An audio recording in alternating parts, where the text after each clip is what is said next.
முள்ளங்கி உருளைக்கிழங்கு போட்டு ஒரு கூட்டு வைப்போம். முள்ளங்கி பொதுவாகவே சாம்பாரில் எதில் போட்டாலும் ஒரு மாதிரி வாடையாக இருக்கும்.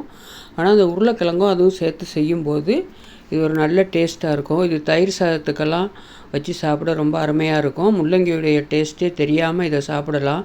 நான் இன்றைக்கி 2 முள்ளங்கியோட ஒரு உருளைக்கிழங்கு மீடியமான சைஸ் போட்டு ஒரு கூட்டு வைக்கலான் இருக்கிறேன். இதுக்கு கடாயில் கொஞ்சம் எண்ணெய் விட்டுக்கிட்டு கடுகு போட்டுக்கிறலாம்.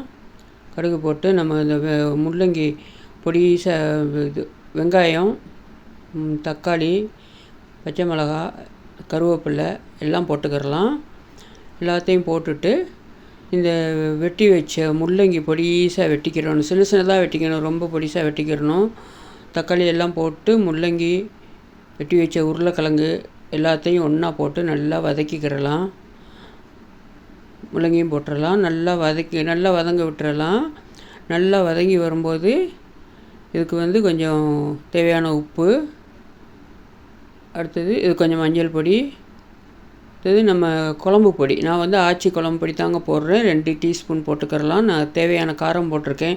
உங்களுக்கு தேவைன்னா நான் கொஞ்சம் காரம் சேர்த்து போட்டுக்கிறலாம். இதை போட்டு நல்லா கிண்டி விட்டு கொஞ்சம் எண்ணெயில் வதங்க விட்டுறலாம். வதங்கினதுக்கு பிறகு என்ன செய்யணும், இதில் ஒரு 1/2 டம்ளர் தண்ணி ஊற்றி கொஞ்சம் மூடி வச்சு வேக வச்சிடணும். கொஞ்சம் மூடி வேக வச்ச பிறகு இதை திரும்ப நம்ம எடுத்து நல்லா வெந்த பிறகு நல்லா கிளறி விட்டு கொஞ்சம் தண்ணி சுண்டுன பிறகு எண்ணெய் பிரண்டு வார நேரம் அப்படியே ஒரு கூட்டாக எடுத்து வச்சிடலாம். இது அந்த முள்ளங்கியுடைய டேஸ்ட்டே தெரியாமல் நல்லாயிருக்கும் சாப்பிட்றதுக்கு. எல்லோரும் செஞ்சு பாருங்கள்.